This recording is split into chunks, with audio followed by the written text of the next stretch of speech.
What if the fog in your mind is not a failure to be fixed, but a signal, the clearest sign that something essential in you is waking up?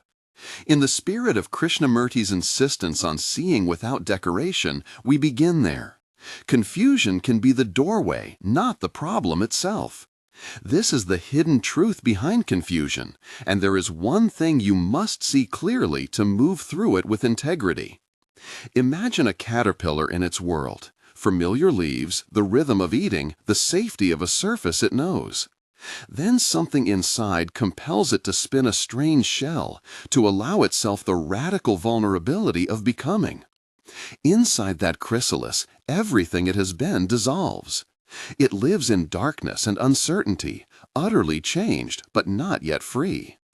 Or picture a lobster, crusty and armored, sensing a stretch around its edges. To grow, it must push out of that hard casing and lie soft and exposed until a new shell forms. These images are not just poetic. They are structural metaphors for what happens when a person's inner life shifts and the outer world has not. Here's the basic movement. You change in ways that are not visible to those around you. Your taste in conversation alters. What used to feel satisfying now rings hollow.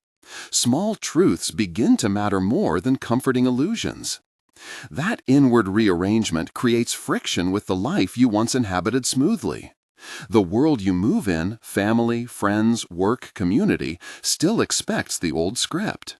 The result is confusion, a sense of being split between two languages, two worlds. You feel yourself elsewhere, and the everyday world feels like a room you no longer fully belong to. If this resonates and you want more reflections like this, take a moment to subscribe. It helps us keep making clear, steady content for seekers and steady hearts. Let's stay with the metaphors a moment longer because they teach us how to hold the vulnerability. The caterpillar does not choose to become admired by others. It does not stage a performance of transformation. It simply answers an inner necessity and accepts being unseen and fragile until the process completes. The lobster cannot keep the old shell just because it is comfortable. It must emerge soft for a time to grow. Those images remind us of two truths. Growth demands exposure, and exposure invites risk from the outside. How does that risk show up in real life? The most common way is the double life. Outwardly, you continue the routines that society expects, the job, the polite conversations, the unremarkable dinners. Inside, you live with a new hunger and a different attention. You may read less for distraction and more for depth. You may find yourself asking questions people around you avoid. You learn a language of noticing, of attention, of seeing small habitual defenses that the marketplace does not speak. So you speak two languages. One is sociable and functional. The other is quiet, interior, and exacting. Maintaining both takes energy. A double life exhausts you because it asks you to perform belonging while your center has shifted. What are the signs you might be living this double life? You feel tired after being with people who used to nourish you. You find yourself tuning out conversations that used to engage you. You catch yourself smiling mechanically to preserve peace, and later you are surprised at how drained you feel. You experience small betrayals of yourself, telling a softer truth than you actually know, pretending curiosity when you are burning for clarity. There is also a peculiar loneliness, not only the absence of others, but the absence of someone to mirror the new you. That loneliness can feel like failure, as if you did something wrong. But the hidden truth is that it often means you are crossing a threshold. When a threshold opens, the old structure exerts pressure to pull you back. People around you can react in three predictable ways. Some will try to pull you back gently, softer invitations to old comforts, subtle appeals to nostalgia, a worry-laced suggestion that you are being too adventurous. Others will distance themselves quietly, unsure how to relate. Their absence feels like judgment, even when it is merely uncertainty. And then there are those who react with hostility, sometimes fierce, because your change, however quiet, undermines a shared story or exposes a blind spot. None of these responses are proof that you are right or wrong. They are simply the social gravity that favors continuity over disruption. Inside that social pressure, psychological traps appear. One is the temptation to hide your discovery. You bury your new attention where no one can see it because exposure is painful or because you fear being ostracized. This secrecy becomes a slow theft of vitality. Another trap is the spiritual ego, the quiet pride that mistakes clarity for superiority. It can sound humble on the surface, but becomes a subtle weapon, an inner commentary that distances you from people you once loved. The third risk is abrupt severance, quitting relationships or responsibilities in a rash attempt to live authentically, often without the compassion or care the situation requires. Each of these outcomes carries cost. None are inevitable, but all are common responses to the same core condition, the confusion of being between worlds. So how do you steer through this without falling into isolation or arrogance? The practical and ethical pivot is what we can call the middle way, a path of authenticity without contempt, of honesty without aggression, of inner fidelity without coercion. Authenticity begins with seeing clearly, not styling yourself as awakened, but attending to what is actually happening. Ask, where do I soften my truth to keep peace? Where do I inflate my insight to feel secure? Honest attention reveals patterns without moral self-condemnation. If someone responds with hostility, protect your boundaries firmly, but without escalation. Withdraw from harm, seek allies, and do not match their tone. Hostility rarely changes minds, it hardens positions. A cautionary note: do not treat every discomfort as a sign you must change course. Some friction is simply the natural tension of growth. It is not always evidence of cosmic betrayal. Use the tools of attention and humility to distinguish between necessary change and avoidable reaction. There is an ethical responsibility I want to emphasize. Your inner clarity is not a license to abandon responsibilities or to judge others from a perch of insight. Authenticity requires care. If family obligations bind you, find compassionate ways to honor them while preserving the essential work. If finances depend on a role that does not reflect your inner life, look for incremental adjustments rather than impulsive exits. The middle way is patient in action. It refuses neither the inner call nor the world's practicalities. It learns to be in both without being of neither. Another persistent fear is loneliness, that you will outgrow everyone and be left in a void. Reality is mixed. You may lose some relationships. Some friendships will drift away because the coordinates no longer match.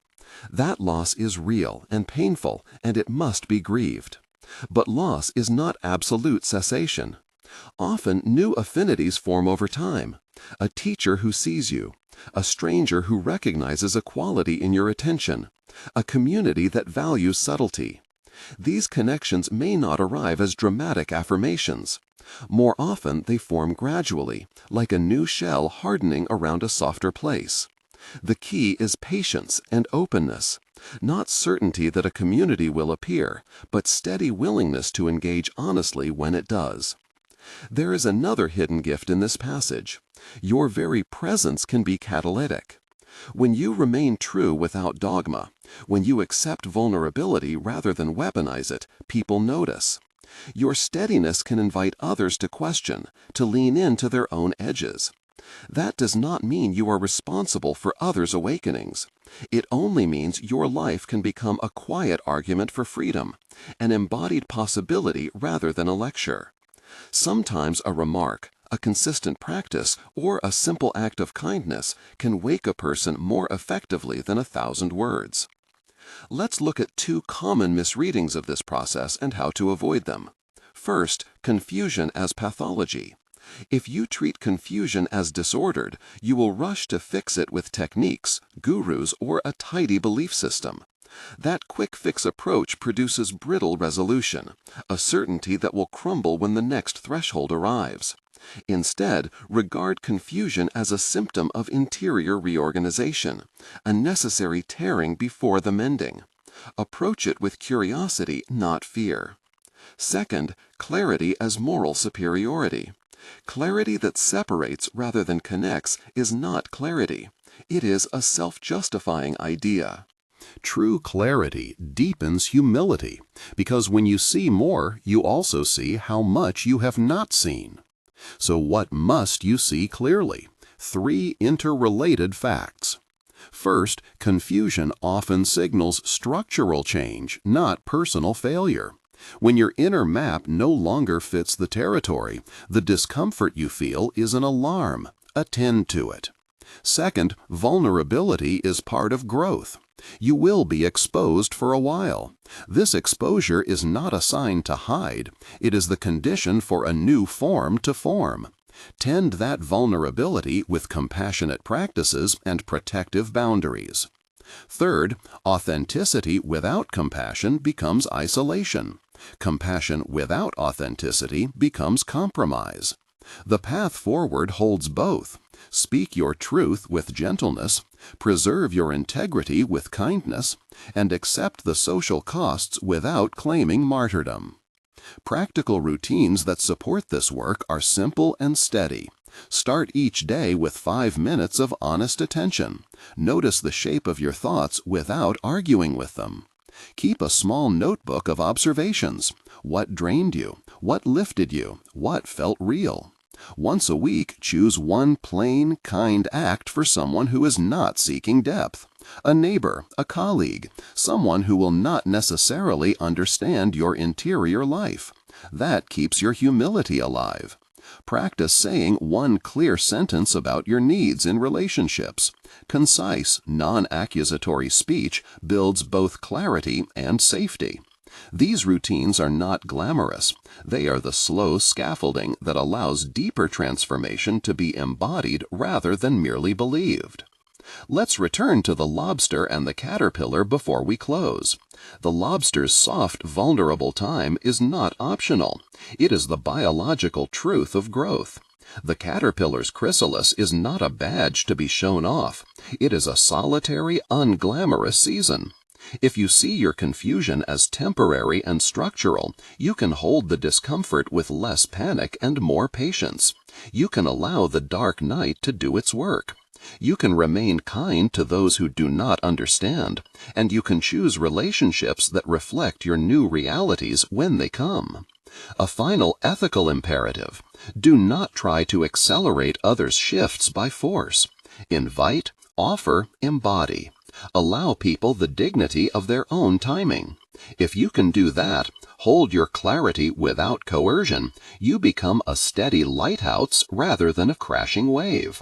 Your clarity then functions as invitation, not judgment. Here are the last things to anchor this conversation. The hidden truth behind confusion, spoken plainly: your confusion often means you are in the process of transformation. It is not a defect, but a signpost. What you must see clearly is both the shape of your inner change and the social realities that will accompany it. See that vulnerability is required. See that the double life is exhausting and unsustainable. Let's return to the lobster and the caterpillar before we close. The lobster's soft, vulnerable time is not optional. It is the biological truth of growth. The caterpillar's chrysalis is not a badge to be shown off. It is a solitary, unglamorous season. If you see your confusion as temporary and structural, you can hold the discomfort with less panic and more patience. You can allow the dark night to do its work. You can remain kind to those who do not understand, and you can choose relationships that reflect your new realities when they come. A final ethical imperative: do not try to accelerate others' shifts by force. Invite, offer, embody. Allow people the dignity of their own timing. If you can do that, hold your clarity without coercion, you become a steady lighthouse rather than a crashing wave. Your clarity then functions as invitation, not judgment. Here are the last things to anchor this conversation. The hidden truth behind confusion, spoken plainly, your confusion often means you are in the process of transformation. It is not a defect, but a signpost. What you must see clearly is both the shape of your inner change and the social realities that will accompany it. See that vulnerability is required. See that the double life is exhausting and unsustainable. See that the middle way, attention, compassion, and healthy boundaries, is the coherent practice that preserves integrity and connection. You are not alone in this. Many have walked the quiet corridor of change and returned not unchanged, but more integrated. Your path will be yours, and the timing of integration cannot be promised. Walk it with steady attention, with gentleness toward others and yourself, and with the practical willingness to protect what is emerging in you. If this message landed with something that feels like recognition, there is a small practical way to continue. Follow the link in the description to join a modest mailing list where we share short guides and reflections on navigating the dark night and opening toward clear living. No promises of instant transformation, only careful, steady invitations to look more closely. To close, imagine once more the butterfly emerging, wings wet, struggling free. It cannot hurry the drying of those wings. It only must be brave enough to be soft for a time. See your confusion in that light. Let it teach you what it needs to teach. Be honest, be kind, keep your boundaries. Trust the slow, patient process of forming a new shell. Above all, see clearly that confusion may be the clearest sign that something essential in you is waking up, and that is a truth worth holding with courage and compassion.